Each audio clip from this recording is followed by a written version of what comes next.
आप सभी ने पॉपकॉर्न जरूर खाया होगा या खाते होंगे। पहले पॉपकॉर्न सादा आता था, लेकिन आजकल अलग अलग फ्लेवर के पॉपकॉर्न आने लगे।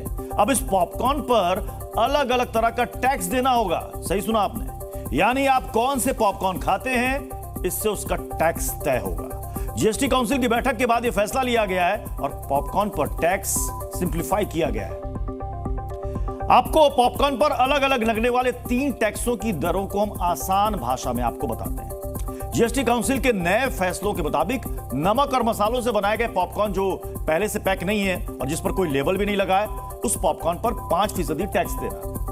यानी रोड साइड ठेले पर मिलने वाले या फिर सिनेमा हॉल में मिलने वाले पॉपकॉर्न पर 5% ही टैक्स लगेगा। वहीं पैकेज्ड और लेबल वाले पॉपकॉर्न पर जीएसटी को बढ़ाकर 12% कर दिया गया है। जो 5, 10, 20, 50 रुपए जैसे पैकेट में लेबल के साथ आने वाले जो पॉपकॉर्न होते हैं, जो आप खाते हैं, उस पर 12% टैक्स आपको पे करना पड़ेगा। जबकि कैरेमल से तैयार पॉपकॉर्न पर 18% जीएसटी लगाया गया है। चीनी से तैयार किए गए विशेष तरह के पैकेट और लेबल वाले पॉपकॉर्न पर 18% टैक्स देना होगा। अब यूजर्स इसको लेकर के कई तरह के अपनी प्रतिक्रियाएं वो दे रहे हैं। वो कह रहे हैं कि पानी पीने के अलग अलग तरीके पर भी टैक्स लगेगा क्या? अलग अलग दालों के लिए भी आप अलग अलग टैक्स लगाइए क्या? इसके अलावा जीन थेरेपी को टैक्स फ्री कर दिया गया है।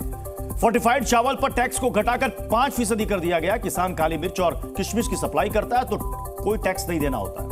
यूज्ड कारों के खरीद बिक्री पर जीएसटी रेट को 12% से बढ़ाकर 18% कर दिया गया है। हालांकि ये केवल कंपनियों के लिए, अगर कोई व्यक्ति यूज्ड कारों की खरीद बिक्री करता है तो उसे 12% ही जीएसटी देना होगा।